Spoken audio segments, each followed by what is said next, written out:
Welcome to 21st Sports Recap and Reaction for the Kansas City Chiefs at the Cincinnati Bengals in their Week 4 matchup, played October 4th, 2015. We're going to go over the scores and the stats and give our breakdown and analysis. So let's start off in the first quarter. About 3.5 minutes in, Jeremy Hill rushes it in from 8 yards out. Nugent adds the extra point, and it was 7-0 Cincinnati over Kansas City. The Chiefs would strike back with about 4.5 minutes left in the first when Cairo Santos hit a 22-yard field goal, and it was now a 4-point game with the score 7-3, Bengals in the lead over the Chiefs.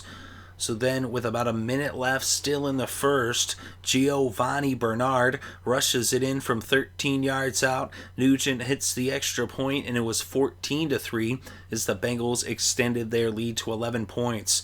So that was the score after one quarter of play. Then in the second quarter, about a little over 2 minutes in, Cairo Santos hits his second field goal of the game, this one a 40-yarder, and it was now an 8-point game with the score Cincinnati 14, Kansas City 6. Then with about 6 minutes left before halftime, Santos hit his third field goal of the game, his second field goal of the second quarter, this one a 51-yarder, and that made it a 5-point game with the score Cincinnati 14, Kansas City 9. Then, with just seconds left before halftime, Santos hit his fourth field goal of the game, his third field goal of the second quarter, as he continued to chip away at the Bengals' lead. As his 34-yarder made it a 2-point game with the score Cincinnati 14, Kansas City 12. So that was the score at halftime. Then in the third quarter, the Bengals got back in the end zone. This time, Andy Dalton hit Brandon Tate for a 55-yard touchdown. Tate actually hit the ground, but he bounced back up. No one had touched him, and he got into the end zone. And with the extra point by Nugent, it was 21-12. Bengals still in the lead. This time, now they extended it as they were up by 9 points over the Chiefs. Then, with about 4.5 minutes left in the third quarter, Santos hit his fifth field goal of the game, his first field goal of the second half, and it was a 6-point game now as he cut into the lead with it Cincinnati 21, Kansas City 15. Then, with just seconds left in the third quarter, Jeremy Hill punches it in from 5 yards out for the touchdown. They went for 2 points, but it failed, but then they challenged and it was reversed, and so they got the 2-point conversion as Hill did break the plane. And so it was 29-15 as they led by 14 points as they extended their lead over the Chiefs. So the Bengals went into the fourth quarter with the lead, but then with about 9.5 minutes left, Cairo Santos hits his sixth field goal of the game, this one a 29-yarder, and so now it was 29-18 as he cut the lead to 11. Then, with a little less than 5 minutes left, Jeremy Hill punches it in from a yard out, his second touchdown of the game. Nugent added the extra point, and it was now 36-18, the Bengals extending their lead to 18 points. But then with about 2.5 minutes left to play, Cairo Santos hit his seventh field goal of the game, this one a 51-yarder, and so now it was 36-21 as he cut the lead to 15. The Bengals would hold on to win, and 36-21. The audio actually just cut out right there. I actually just moved, and I had to take apart my whole setup and put it all back together. So I've been having some audio issues, and I apologize for that. But let's go over the stats now. Andy Dalton, 17 for 24, 321 passing yards, and a touchdown, no interceptions. He also had 3 carries for 16 yards. Alex Smith, 31 for 45, 386 passing yards, no touchdowns, no interceptions. He did have 5 carries for 25 yards. Jamal Charles had 11 carries for 75 yards. Giovanni Bernard had 13 carries for 62 yards and a touchdown on the other side for Cincinnati. And Jeremy Hill, 9 carries for 40 yards and 3 touchdowns, which means 1 out of every 3 carries for Jeremy Hill was a touchdown. in this game. Then we look at the receivers. The leading receiver was Jeremy Maclin. He had 11 receptions for 148 yards. He had over 140 yards last week as well, so Maclin seems to have finally broken out there in that Kansas City offense.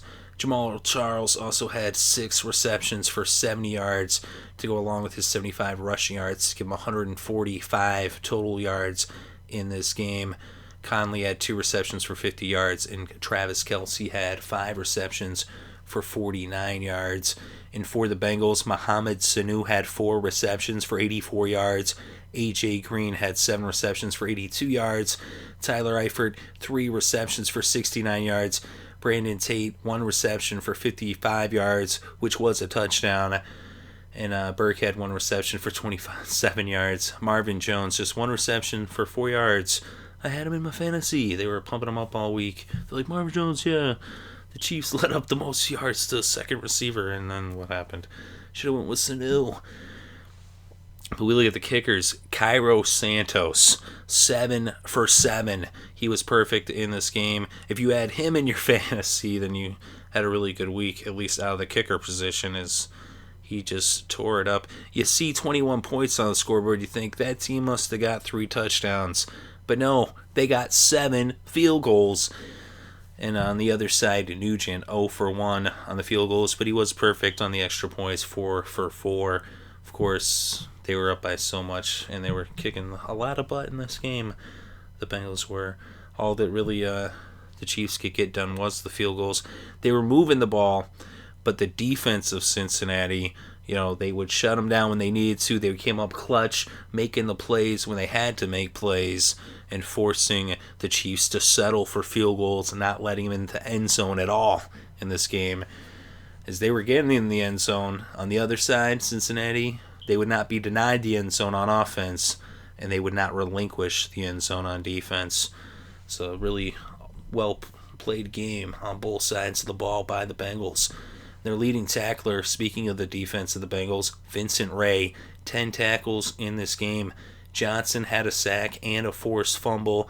Atkins had a sack. Dunlap had a sack. Pico had 2 sacks. So they combined for 5 sacks in this game. And on the other side, Parker was the leading tackler with 5 tackles. Really, the first downs, 24 for KC, 18 for Cincy. And on third downs, the Chiefs 7 of 16, converting 43%. The Bengals 6 for 10, converting 60% of their third downs. And total net yards, 461 for the Chiefs, 445 for the Bengals. On the ground, net rushing, 124 for Cincinnati, 113 for Kansas City. Through the air, net passing, 348 for Kansas City, 321 for Cincinnati. Alex Smith was sacked 5 times for a total of 38 yards lost. So the defense was putting the pressure on. We look at the penalties. The Bengals were penalized 11 times for 84 penalty yards, 7 penalties for Kansas City for 46 yards total. And 1 fumble for the Chiefs that they lost. The Bengals did not lose the fumble when they did fumble the ball once, but they recovered it. And we look at the red zone, 4 for 4 for Cincinnati. As I said earlier, they would not be denied the end zone on offense. Every time they got into the red zone, they got into the end zone and they hit pay dirt for the touchdown. Whereas Kansas City 0 for 3, as they could not get it in. And they had the ball for 36 minutes and 53 seconds, the Chiefs, as they had the time of possession in their favor. As the Bengals didn't need a lot of time to score, as they had the ball only 23 minutes and 7 seconds in this game. So the Bengals put forth quite the effort on both sides. Their defense was coming up big. They got out to that early lead early on. Of course, Kansas City just kept chipping away. But, you saw in the first quarter coming out the gates, the Bengals put up 14 points. Then coming out of halftime, they put up another 15 in the third quarter. They finished strong in the fourth. And they never once let the Chiefs get a touchdown. It was pretty impressive keeping Jamal Charles out of the end zone. Is he, when he smells pay dirt, he usually gets it. But, he did get his yards, but he did not get in the end zone. Same with Maclin. He had a lot of yards too. both, Charles and Macklin over 140 yards, 148 for Macklin, 145 total yards for Charles, but no touchdowns. As you saw, Jeremy Hill just 40 yards on the ground, but 3 touchdowns, 4 rushing touchdowns overall for the Bengals, as Bernard had one as well. And Hill, like I said earlier, 1 out of every 3 carries was a touchdown. And I mean, you'll take that any day of the week for sure. And, Andy Dalton, he's spreading it around too. Sanu was his leading receiver. Of course, A.J. Green is the star there, but Jones, only 1 catch. Eifert got a couple catches, put in some work. I say he was getting the ball, to different guys. Tate had that huge play. The Bengals are looking really good at 4-0. They are for real. They're on track to win the North again. They definitely are sitting pretty at 4-0. It'll be interesting to see what they can do going into the playoffs. Of course, getting out of ourselves a little bit there, but they're definitely on track for that. And of course that's going to be the real judge of the season. But as they continue to get these wins, especially at home, and of course in the conference, and at 4-0, if they can keep winning, then they can get some home field advantage, maybe a first round bye, maybe even potentially the top slot. At this point, they're right there in the thick of things, playing for home field advantage in the playoffs. The Chiefs, on the other hand, they're a really good team, but 1-3, they're going to have an uphill battle to climb for the rest of the season.